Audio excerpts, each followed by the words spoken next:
runtii iskuulkan wuxuu ku yimid dadaal badan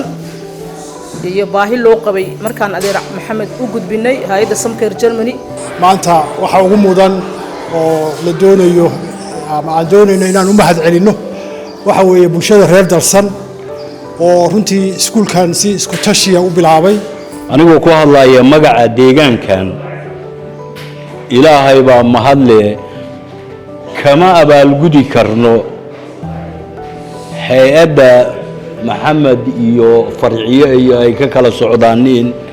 waxqabadka ay noo qabteen waxaan ka abaalgudi karno ma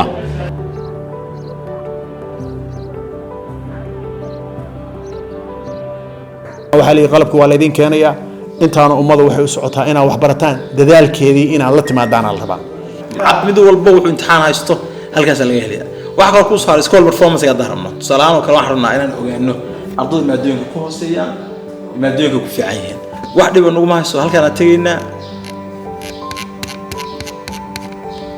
waxa tageynaa class test ka tageynaa report test result ba qaadanayna halkaan wuxuu siinaya xog badan ma galaaska dhan baa rabtaa ما سكولي سبت ما هل ما دارتين أوقاتي ما performance report كلهم بهربا performance report كلهم بهربا سديدان صارن كدورنا يا سديدات كذا حرينا واحد كان أوقات أساس يوزر